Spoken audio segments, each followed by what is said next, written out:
Hello, and welcome to the studio. I'm Dr. Wiggo, and today we're going to be talking about what I just ordered. I said at the end of the last video that I was pretty sure I was going to be ordering the iPhone 15 Pro Max, and I did.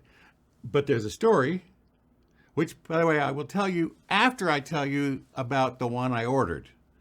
So I'm going to run through the details on the iPhone 15 Pro Max. If you're interested in the other new iPhones, you need to go find another video because I'm only going to talk about the Pro Max because that's the only one that matters to me. I'm going to talk about the iPhone 15 Pro Max, and then I'm going to run through a bunch of the features, the reasons I bought it. I'll run through a lot of the features of the new iPhone 15 Pro Max and why I want those features. Well, you know why I want them. It's because they're new, and I always like the new one. But no, it turns out there's things in here I really, really want, and there's one or two that I didn't know I could have, and I'm really excited about. So we'll talk about all that. Then at the end of that, I will tell you my sad story about ordering it. It's a long story, but I got it ordered. And then after that, I'll talk about the Apple Watch Ultra 2, which they also announced on Tuesday, and I will then run through some of the specs of that and how it's different from the one on my wrist. And then I will tell you how Apple tricked me into buying one. If you watch the channel, you know how they tricked me, but that'll be at the end. And then, of course, next week, I'll actually unbox them. Well, I hope. We'll talk about that at the end of the video. Let's dive into the iPhone 15 Pro Max. Why did I buy it? Well, you know why, because I always buy all the new stuff. But I don't always buy the new stuff. Well, here, let me explain. First thing, and I think this is a great reason to buy one, is the titanium. And if you watch the Apple event, did you think they mentioned the word titanium enough? There was more about titanium in there than there was about the damn phone. And how they bonded it to the aluminum, and oh my God, they just went on and on and on. But it has real benefits. And one of the real benefits is it's lighter. Now, it may not sound like a lot. It's only 19 grams lighter, but that's more than half an ounce. These little babies, I mean, they're not that heavy, but a half an ounce you can feel in your hand. So I'm really looking forward to that. Plus, the use of titanium, they're able to do thinner bezels around the outside so that even though the screen is the same size, the phone is smaller, very slightly smaller, which again means it also weighs a little less. Well, and this is where I get shallow. I bought it for the looks. The titanium just looks cool. Plus, I don't know if any of you have one of these, the 14 Pros or Pro Maxes. This stainless steel outside, but it's just a little fingerprint magnet. I mean, you can't get rid of the fingerprints.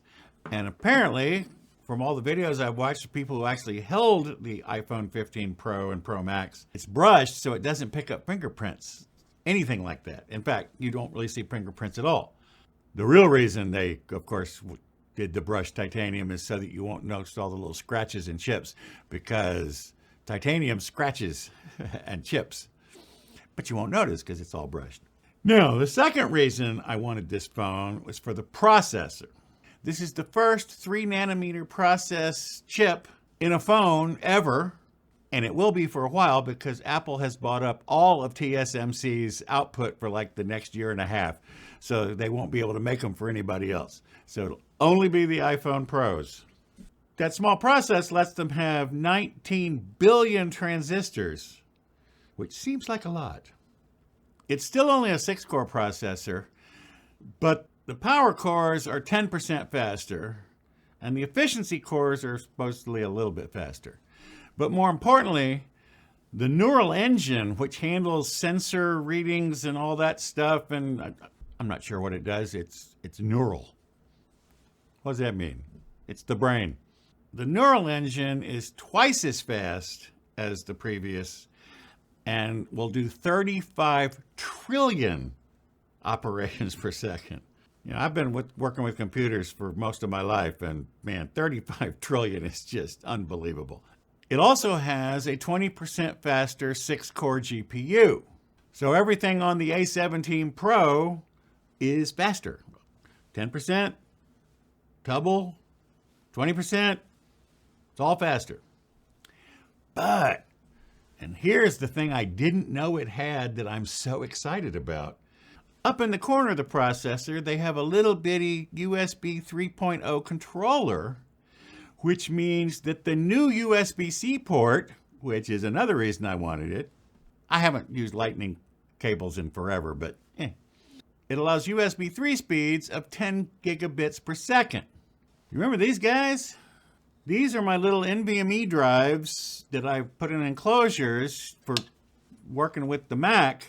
I will link that video down below. Well, now I can plug them into the iPhone and get the high speed, the USB 3 speeds. And wait, it gets better.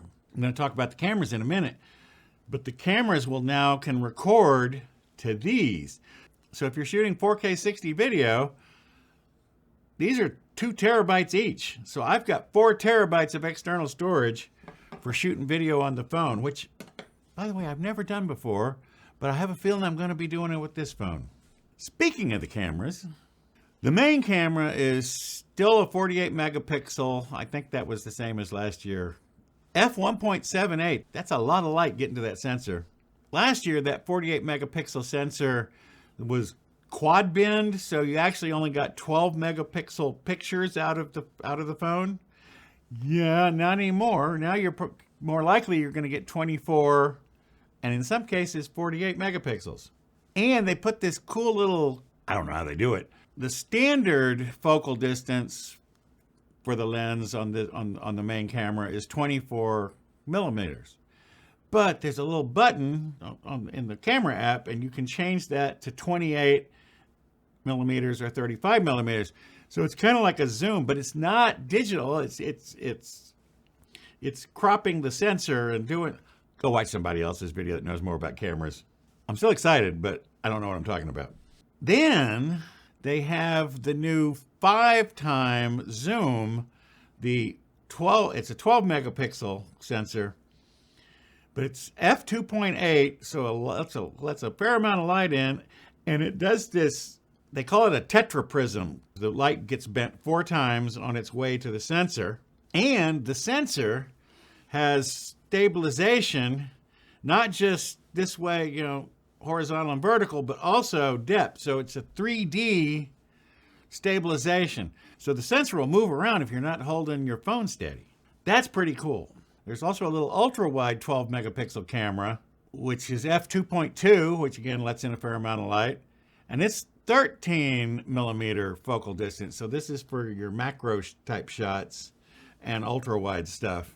And if you use portrait mode, now through the new improved neural engine and all these other improvements to the processor and the software, now when you take a picture, you don't have to do it in portrait mode. You can take a picture you've already taken and put it into portrait mode later, and even change the focus. So like if there's somebody standing in the background out a little bit out of focus, you can tap on them and it'll put it into portrait mode for that person. This is pretty amazing. And here's the thing. This is the feature I didn't know it had, and if I wasn't going to buy it, if I found out about this feature, then I would have bought it. These 2 cameras on the iPhone15 Pro Max will work together to do spatial video for the Apple Vision Pro. I'll link that video up here, the Vision Pro video. But you will be able to take 3D, well, they call it spatial video. It's 3D. You'll be able to take 3D movies and photographs that you can then play back in the Apple Vision Pro when that comes out sometime next year. At this event, they kept saying early 2024. So I still got my hopes up. Although after I tell you my story about the ordering process, well, we'll talk about that in a minute. So you can do spatial video. So I'm really thrilled about that. Now the battery is slightly bigger and the processor should be a little more efficient. So you should get a little more battery life. But it was pointed out in a lot of videos I watched that Apple has not changed the battery durations on any of their phones for like years. They all get much better battery life than Apple says they'll get. And Apple says this will get 29 hours. And then the other thing, I don't really care about this, but they're replacing the mute button, the mute switch, with an action button, like on the Apple Watch Ultra, which will come defaulted to mute or silent mode. You have to hold it down. If you just tap it, it won't work. You have to hold it down. That's so you won't accidentally press it in your pocket. Now, let me tell you about ordering it. This was almost a disaster. They said they were going to start taking orders at 5 a.m. Pacific time on Friday. Well, so I got up at 7 my time, which is 5 o'clock Pacific. And I had gone in beforehand because they let you go set up your order so that all you have to do is, allegedly, all you have to do is click go and it'll happen. First, I couldn't get in. It just kept saying it's not there. And it took about 5-8 minutes before I could get in at all. And then once I got in, it said, do you want to complete your order? And I said, absolutely. And then it sat there and sat there and sat there and said, an error occurred. And it kicked me out. So I have to go back into the Apple Store app, except now that order that was that I had set up wasn't there anymore. So I had to go through the entire process again and again and again. I think I did it 15 times. Tapping, I want the Pro Max, I want I want this much storage, all the stuff. I had to go down and tap on it all over again. In my original order, I had set up to do a trade-in. When I finally got to where I could reorder, I got down, and when I hit trade-in, it came back and said, can't do that. So I said, okay, well, I'm not doing a trade-in then. But then it took like 5 more tries. And sometimes it would freeze and kick me out. An error occurred after I clicked my carrier. So then I started alternating, clicking my carrier and clicking unlocked, figuring maybe there was some problem they were having communicating with the carriers. I don't know if you remember, that happened a few years ago with one of the iPhone launches. So I finally got it. But when I started this whole process, it was saying ship to deliver by September 22nd.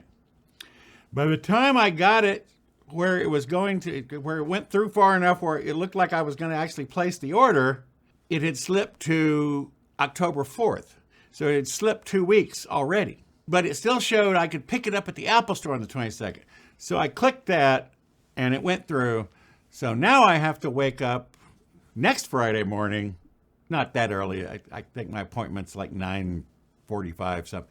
But I have to go to the Apple Store and get it just like the old days when we used to go stand in line at the Apple Store. Well, I get to do that again. So that's how I finally got my order in, and I will get it Friday, I hope. So that's the phone, coming Friday, allegedly. Now, what about this watch? Why on earth would I buy a watch that is essentially virtually identical to the watch I have?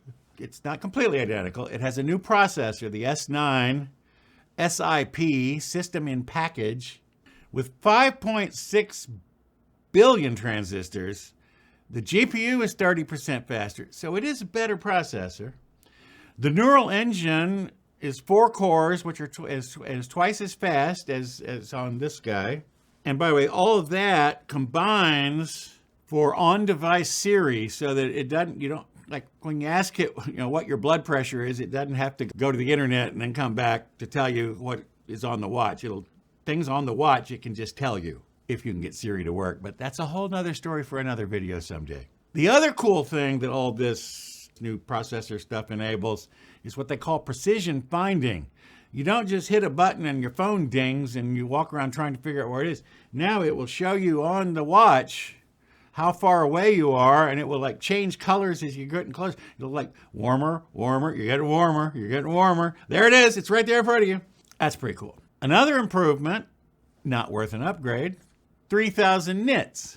This one is 2000 nits max brightness, that other one's 3000 nits. All that neural engine stuff also enabled the new double tap so that you can dismiss things on your watch by doing that, which you could do on the current watch under accessibility settings, but the people who've tried that say it's not that accurate. Whereas apparently on the new, with the new processor and the new neural engine and everything, it is very accurate. The people who tried it out at Apple on Tuesday all said it worked great.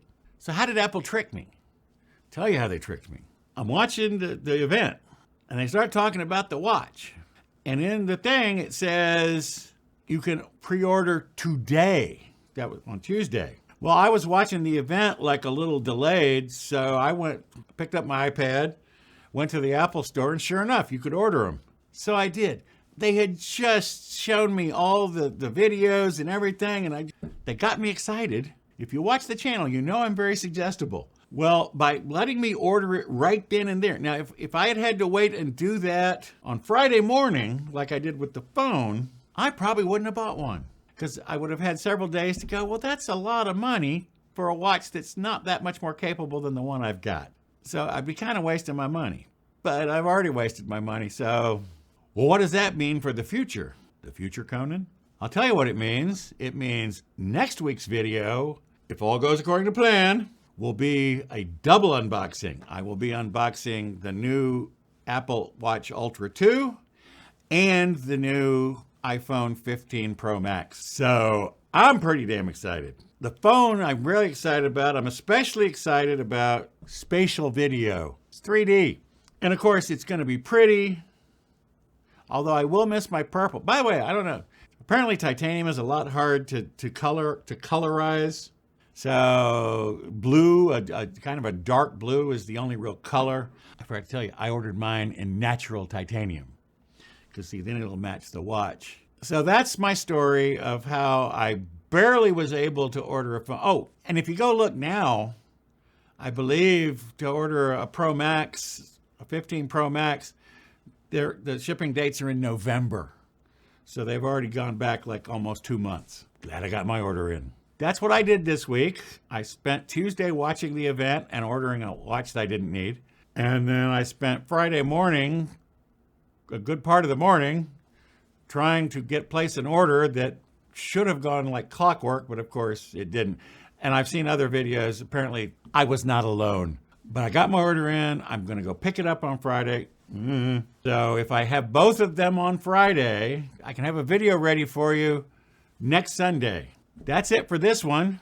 Well, I'll tell you what, I'm going to end with a tribute to titanium courtesy of Apple Computer, because they spent so much money on these videos. I gotta. As I'm saying goodbye, you should be seeing titanium exploding across the screen. And I will see you next time for a super double unboxing. And then, of course, I'll have to do a review later on. So we got a lot of videos coming about the phone, not so much about the watch. Thanks for stopping by. See you next time. Bye-bye. I'm waving, but I'm not behind titanium anymore. Now I'm behind my end screen.